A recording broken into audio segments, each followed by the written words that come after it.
안녕하세요. 이변을 이대 이동현 변호사입니다. 오늘은 성인지 감수성에 대한 대법원의 두 가지 관점에 대한 내용으로 제가 서울 파이낸스의 기고를 작성한 내용에 대해서 좀 설명을 드리겠습니다.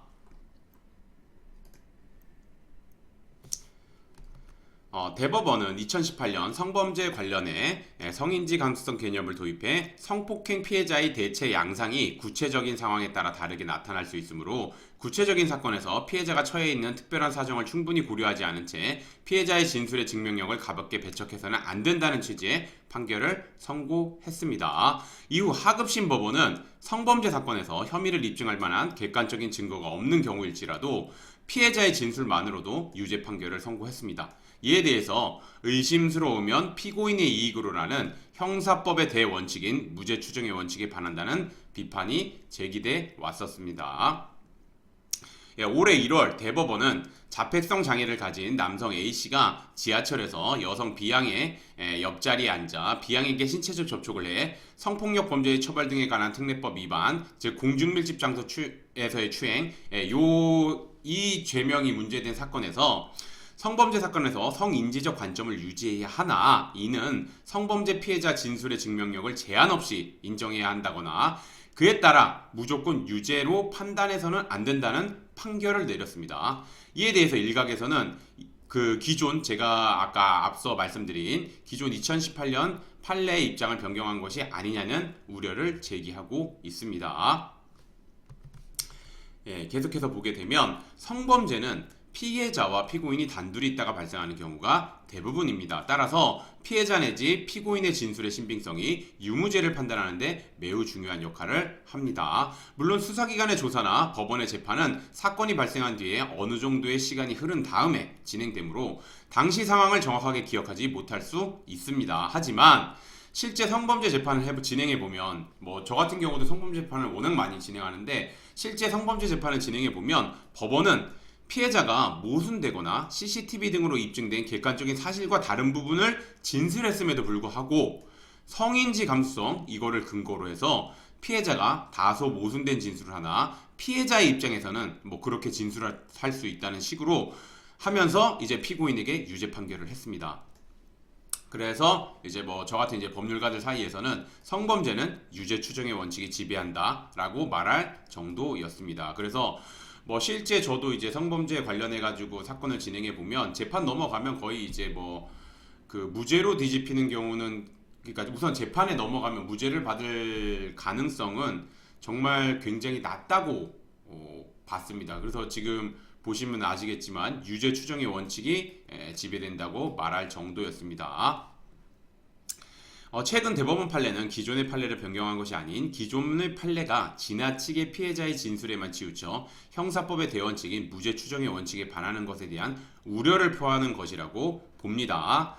범죄를 저지른 사람은 당연히 처벌돼야 합니다. 특히 성범죄의 경우에는 피해자의 성적 자기결정권을 침해해 피해자에게 평생 지울 수 없는 상처를 주는 만큼 더욱 엄중하게 처벌되어야 한다는 게 제 생각입니다. 다만 억울한 피고인이 있으면 안 된다고 생각합니다. 그 억울함을 누가 풀어주겠습니까? 정말 그 억울한 피고인이 있으면 안 됩니다. 이건 진짜 중요합니다. 단순히 감정적으로만 생각할 것이 아니라 이성적으로 접근해야 합니다. 10명의 범인을 놓치더라도 한 명의 억울한 사람을 만들어서는 안 된다는 법원이 괜히 있는 것이 아닙니다. 계속해서 보자면 판사는 신이 아닙니다. 실수를 할 수 있는 우리와 똑같은 인간입니다. 판결에서 실수를 최소화할 수 있는 방안으로 만들어진 원칙이 앞서 언급한 의심스러울 때는 피고인의 이익으로입니다. 범죄자를 저는 옹호할 생각 전혀 없습니다. 범죄자는 당연히 처벌돼야 하며 죄질이 안 좋은 경우에는 당연히 엄중한 처벌 내려져야 함이 당연합니다. 다만 계속해서 강조드리지만 억울하게 처벌받는 사람은 없어야 한다는 것입니다. 이거를 되게 단순하게 생각하는데 억울하게 처벌받는 사람이 본인 당사자라고 생각하면은 이거 진짜 큰 문제입니다. 그렇기 때문에 이 억울하게 처벌받는 사람이 없어야 한다는 것은 굉장히 중요합니다. 죄를 저지르지도 않았는데 징역형을 산다. 그 시간 동안, 그 기간 동안 이 사람에 대한 피해를 보상 나라에서 해준다? 근데 그것도 말 그대로 무죄로 입증이 재심이나 이런 걸 받아서 무죄로 입증이 돼야지 되는 건데 그게 안 되면 어떻게 그 사람은 뭐 진짜 억울하게 성범죄자가 되는 거고, 억울하게 성범죄자로 찍혀서 살게 되는 거고, 평생을 살게 되는 거고, 예, 억울하게 징역형을 살게 되는 경우 그렇게 되는 겁니다. 그래서 이거를 단순하게 생각할 건 아닙니다.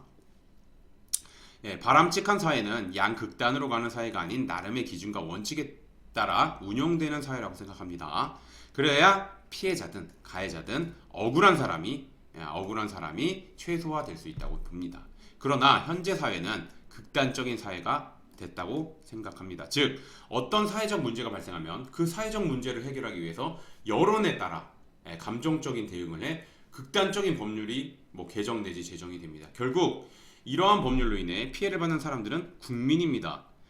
국민들이 뭐 어떤 사건이 터지면 거기에 이제 당연히 감정적으로 뭐 국민들이니까 동요돼 가지고 이제 뭐 엄중한 처벌을 내려야 된다 뭐 그런 것이 나오는데 그 엄중한 처벌을 내린다고 하더라도 너무 여론에 따라서 움직이는 게 아니라 기준과 원칙에 따라서 법률이 제정되고 법률이 개정되고 그리고 그거에 따라서 법률 요건이 구성되고 법률 요건이 정확하게 구성된 상태에서 법이 제정되거나 개정되고 이렇게 돼야 된다는 것이 뭐 저의 생각입니다. 아마 법률가들은 다 비슷한 생각할 거라고 생각합니다. 법률가로서 이러한 현실이 안타까울 따름입니다. 그래서 제가 생각하는 거는 원칙과 기준에 따라 일반인들도 수긍할 수 있는 합리적인 판결이 이제 내려지길 바랍니다.